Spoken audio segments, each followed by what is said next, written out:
வணக்கம். முதல்ல thanks to producer Vinod. ரெண்டாவது படம் எனக்கு சான்ஸ் கொடுத்துருக்காரு மியூசிக் பண்ண. அது வேறு வழி இல்லை, அது கொடுத்து தான் ஆகணும். அவர் ப்ரொடியூசர் அதுக்கு முன்னாடியே போட்ட டீல் அது. நீங்கள் ப்ரொடியூசர்னா நான் தான் மியூசிக் அப்படிங்கிற ஒரு டீல். அதே மாதிரி விஜய்கிட்டையும் போட்ட டீல் இருக்குது. நீங்கள்லாம் எப்போ ஹீரோவாக நடிக்கிறீங்களோ அப்போ எனக்கு மியூசிக் சான்ஸ் தரணும்னு சென்னை 28 கேங் எல்லாருக்கிட்டையுமே போட்டிருக்கு. ஆக்சுவலாக சிவா தான் இன்னும் தரல. நிறைய படம் நடிச்சிட்டிங்க, எனக்கு இன்னும் மியூசிக் சான்ஸ் தரல. வைவ படம் கூட மியூசிக் பண்ணிட்டேன். இப்போ நிதின் சத்யா ப்ரொடியூஸ் பண்ணுறாரு ஃபியூச்சரில் ஒரு படம், அதுக்கும் நான் தான் மியூசிக்கு. ஸோ இந்த மாதிரி என் ஃப்ரெண்ட்ஸே இருக்காங்க எனக்கு மியூசிக் சான்ஸ் தர. வேறு என்ன சொல்கிறது, டேரக்டர் சார் ரொம்ப நல்லவர். போடுற ஃபஸ்ட்டு டியூனே ஓகே பண்ணுருவார், ஆல்டர்னேட்டே கேட்க மாட்டார். ஸோ ரொம்ப வசதியாக ஃபஸ்ட்டு டியூனே ஓகே ஆகிடும்.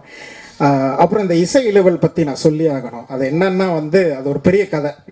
அதாவது போன படம் இனமும் நடக்கிறதுக்கு நான் சும்மா விளையாட்டாக சொன்னேன், இந்த படத்தில் எனக்கு ஒரு பட்டப்பேர் வைக்கலாமே சும்மா ஜாலியாக அப்படின்னு. என்ன வைக்கலாம் அப்படின்னு கேட்டார். நான் சொன்னேன், இந்த இசை புயல் ஏஆர் ரகுமான், தேனிசை தென்றல் தேவா அப்படின்லாம் இருக்குது. எல்லாம் வெதராக இருக்குது, புயல் தென்றல் காற்று அந்த மாதிரி இருக்குது. அந்த மாதிரி நான் ஒரு இசை சுனாமி பிரேம்ஜி அப்படி வைக்கலான்னு.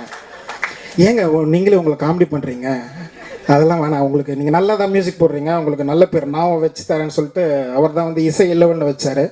பட் இப்போது அடுத்த படத்துக்கு இசை சித்தர் மாற்றிடலாம் நம்ம, அது இன்னும் நல்லா இருக்குது. அது இசை இலவல், இசை வேறு லெவல், இசை சித்தர், இந்த மாதிரி படத்துக்கு படம் மாற்றிக்கிட்டே போகலாம், பிரச்சனை இல்லை. வேறு என்ன சொல்கிறது, அடுத்த படம் ஸ்டோரி டிஸ்கஷன் போயிட்டுருக்கு. கூடிய விரைவில் கம்போசிங் உட்காந்துடலாம். அப்போயே கமிட் பண்ணிக்கிறது இதெல்லாம், மற்றபடி வரது இல்லை. தேங்க்ஸ் என்னோட இசை குரு யுவன் சங்கர் ராஜா. அதாவது யுவன் சங்கர் ராஜாவோட ஃபஸ்ட்டு படத்துலேருந்து நான் யுவன் சங்கர் ராஜாவோட அசிஸ்டண்ட்டு. இன்னும் அவரோட தான் இருக்கேன் அசிஸ்டண்ட்டாக. அப்பப்போ எனக்கு தனியாக படம் வரும்போது நான் போய் மற்ற படத்துலையும் ஒர்க் பண்ணுவேன். இப்போ கூட சென்னை 28 பார்ட் 2ல் அசிஸ்டண்ட்டாக ஒர்க் பண்ணேன். ரொம்ப சந்தோஷமான விஷயம் என்னென்னா, நான் இப்போ மியூசிக் பண்ணுற கீபோர்டு கம்ப்யூட்டர் எல்லாமே எனக்கு யுவன் சங்கர் ராஜா கிஃப்ட் பண்ணது. அதில் தான் நான் இப்போ டியூன் கம்போஸ் பண்ணுறேன். ஸோ அவரோட நல்ல மனசோட கொடுத்து, ஏன்னா நான் முன்னாடி பிசி யூஸ் பண்ணிட்டு இருந்தேன். பிசின்னு ஒரு கம்ப்யூட்டர் அந்த காலத்தில் ஒன்று இருந்தது தெரியுங்களா, மைக்ரோசாஃப்ட் விண்டோஸ் அதெல்லாம் இல்லை, அதுதான் யூஸ் பண்ணிட்டு இருந்தேன். அப்போ மங்காத்தா ரீரெக்கார்டிங் போது போய் உட்காரும் போது செட்டப்லாம் செட் பண்ணும் போது ஈவன் பார்த்துட்டு இன்னும் ஆப்பிளுக்கு வரலையா, ஆப்பிள் மேக் ஐமேக் அதெல்லாம் வரலையா, இல்லை அதெல்லாம் ரொம்ப செலவாகும், இப்போதைக்கு என்கிட்ட காசு இல்லை அப்படின்னோடனே நான் உனக்கு கிஃப்ட் பண்ணுறேன்னு சொல்லிட்டு உடனே அடுத்த நாளே எனக்கு அந்த கிஃப்ட் வந்தது.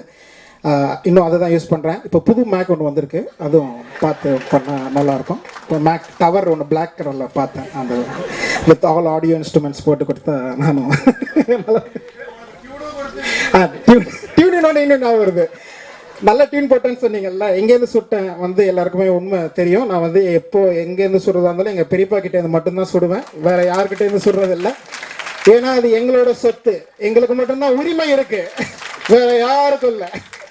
அதை ஆக்சுவலாக போன வருஷம் பெரியப்பா பர்த்டே போது நாங்கள் இந்த க்ரீன் பார்க்கில் ஒரு ஃபங்க்ஷன் வச்சுருந்தாங்க.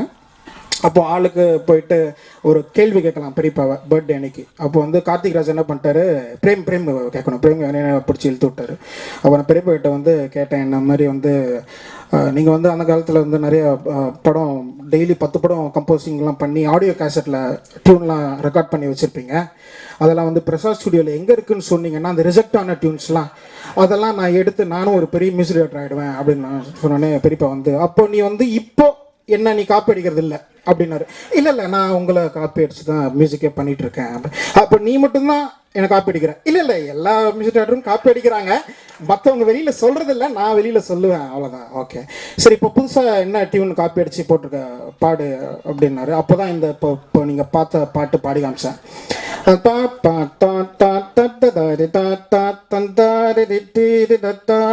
அப்படி வரும். இது நான் உங்கள் டியூன்லேருந்து தான் காப்பி அடித்தேன், ஆனால் உங்களுக்கே தெரியாது எதுலேருந்து நான் சுட்டேன்னு அப்படி சொல்லிட்டு ஒரிஜினலில் பாடி காமிச்சேன். பட் நான் ஒரிஜினல் இப்போ நான் பாடி காமிக்க மாட்டேன். இந்த பாட்டு ரிலீஸ் ஆகி அது ஹிட் ஆகி எனக்கு நிறைய படம் மியூசிக் சாங்ஸ் வந்தப்புறம் நீங்கள் முடிச்சா கண்டுபிடிச்சிக்கோங்க. நான் ஒரிஜினல் இப்போ பெரியப்பா கிட்ட மட்டும்தான் சொன்னேன். அப்புறம் அப்படியா சூப்பர், அப்படியே ஒரு தெலுங்கு பாட்டுலேருந்து அடித்தேன், முடிச்சா கண்டுபிடிச்சிக்கோங்க மியூசிக் நாலேஜ் இருந்தால். ஸோ அந்த மாதிரி பெரியப்பா கிட்டே சொல்லி சுடுற சாங் தான் அவர்கிட்டேருந்து தான் எடுக்கிறது. போன படம் என்னமோ நடக்கும் போது போஸ்டர் டிசைன் பண்ணி என்னோட சிங்கிள் ரிலீஸ்க்கு மணின்னு ஒரு சாங் சிங்கிள் ரிலீஸ் பண்ணாங்க. அப்போ என்னாச்சு,